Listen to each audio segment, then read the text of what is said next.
ला भाई। कक्षा 12 के सभी छात्र छात्राएं इन महत्वपूर्ण प्रश्नों को देखें। ये महत्वपूर्ण प्रश्न है, इन्हें देखें जो परीक्षा में आए हुए हैं और आगे भी आने की संभावना है, क्योंकि बार बार परीक्षा में पूछे जाते हैं। नागरिक प्रचारिणी सभा की स्थापना हुई थी, इसमें से 4 उत्तर दिए गए हैं। एक छांट करके लिखना है जो सही है। प्रगतिवादी युग में, भारतेंदु युग में, छायावादी युग में और छायावाद युग में। अब चलते हैं, दूसरा प्रश्न ही आपको हल करने हैं, तभी आपको पता लगेगा कि हाँ भाई हमने पेपर हल किया है। बंगाल का अकाल की विद्या है डायरी, जीवनी, रिपोर्टाज, संस्मरण। कुटज निबंध के लेखक हैं सदल मिश्र, मोहन राकेश, सरदार पूरन सिंह, हजारी प्रसाद द्विवेदी। ब्राह्मण पत्रिका के संपादक थे प्रताप नारायण मिश्र, बालमुकुंद गुप्त, रामचरण गोस्वामी और बद्री नारायण चौधरी प्रेमघन। अब चलते हैं, गोरा बादल की कथा के लेखक हैं बच्चन, जलमल, वासुदेव शरण अग्रवाल, प्रेमचंद।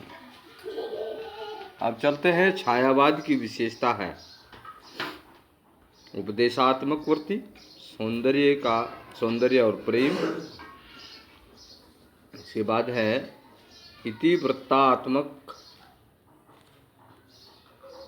इतिवृत्तात्मकता, श्रृंगार वर्णन। निम्नलिखित में से किशोरीलाल गोस्वामी की रचना है चुभते चौबते, रस कलश, वैदेही वनवास, इंदुमती। हिंदी प्रदीप किस काल की रचना है? आदिकाल, भक्तिकाल, रीतिकाल, आधुनिक काल। ज्ञान सरई शाखा के कवि हैं परमानंदास, गोविंद स्वामी, ईश्वरदास, कबीरदास। निम्नलिखित में से एक चप्पू काव्य है पंचवटी, द्वापर, यशोधरा और सिद्धराज। अभी आपका एक पैराग्राफ दिया गया है, इसमें से उत्तर छांट करके लिखने हैं 10। इसमें से जितने भी प्रश्न दिए गए हैं 5 प्रश्न हैं, ये छांट करके लिखने हैं, 10 नंबर का है। ज़्यादा कुछ नहीं करना है, आप लोगों को उत्तर लिखने हैं। पहले तो पाठ के लेखक का नाम लिखना है इसमें। दूसरा, जिन लाइनों पर रेखा खींची हुई है, सीधी लाइन खींची हुई है, जो अक्सर जो लाइन लिखी हुई है, अक्सर जो लाइन में, तो उन पर जो लाइन खींची हुई है, रेखा है, तो उन्हीं शब्दों की केवल व्याख्या करनी है, उन्हीं शब्दों की व्याख्या करनी है। उन शब्दों को बढ़ा चढ़ा करके लिखना है।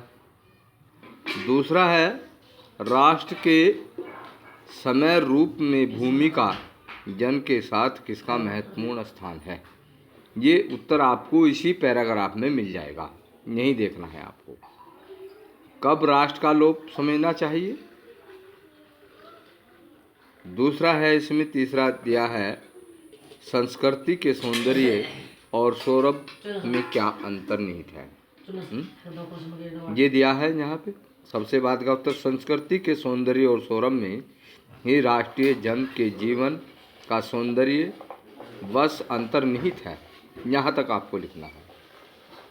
जैसे इसी प्रकार से दूसरा पैराग्राफ दिया गया है, इसमें क्या पूछा है, लेखक के अनुसार किसमें परिवर्तन हुआ? तो इसी पैराग्राफ में दिया है, इसी पैराग्राफ में दिया है, इसमें दिया है लेखक के अनुसार किसमें परिवर्तन हुआ। तो लेखक के अनुसार जो है वो मानव में परिवर्तन हुआ, यानी कि पहले क्या था और अशोक आज भी उसी मौज मस्ती में है,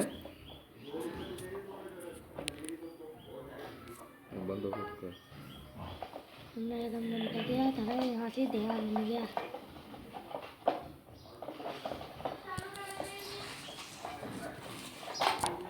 लोक लग जाए इसमें। दूसरा पैराग्राफ दिया है, लेखक के अनुसार किसमें परिवर्तन हुआ। तो लेखक के अनुसार किसमें परिवर्तन हुआ है तो ये देखना है हमें। पहले हम इस पैराग्राफ को पढ़ेंगे, उसके बाद संस्कृति के सौंदर्य का लोप यहाँ पे दिया है,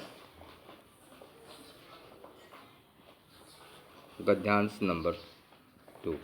हाँ, तो यहाँ उदास, यहाँ दिया है, उदास होना बेकार है, अशोक आज भी उसी भोज में है, उसमें आज 2000 वर्ष पहले था, कहीं तो कुछ नहीं बिगड़ा, कुछ तो भी नहीं बदला, बदली हुई मनुष्य की मनोवृत्ति। तो लेखक के अनुसार जो है मनुष्य की मनोवृत्ति में परिवर्तन हुआ है, ये लिखना है।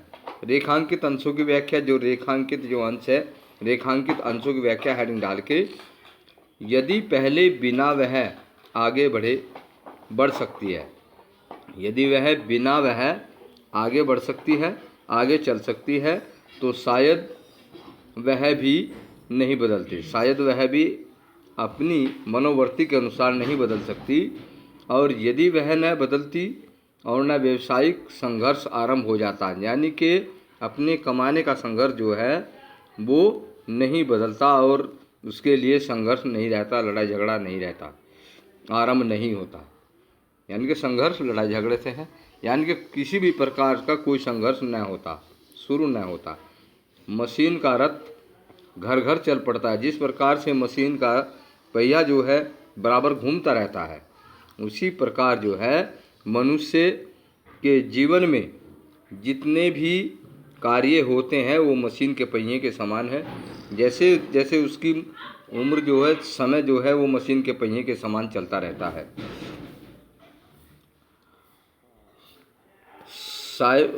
सावेग धावन चल निकलता तो बड़ा बुरा होता, यानी कि जब अपना समय निकल जाता है और कार्य नहीं हो पाते हैं तो आदमी को बहुत बुरा लगता है। अब चलते हैं मनोवृत्ति धावन शब्द से आज से, तो इसमें ही दिया है इसका भी। अशोक आज भी उसी मौज में क्यों है, क्योंकि इसी में दिया है सबसे शुरू में। उपयुक्त गद्यांश के पाठ और शीर्षक और उसके लेखक का नाम लिखना है। अब चलते हैं प्रश्न नंबर 4। सभी बच्चे इस चैनल को सब्सक्राइब करें और वीडियो को लाइक करें। कर दे।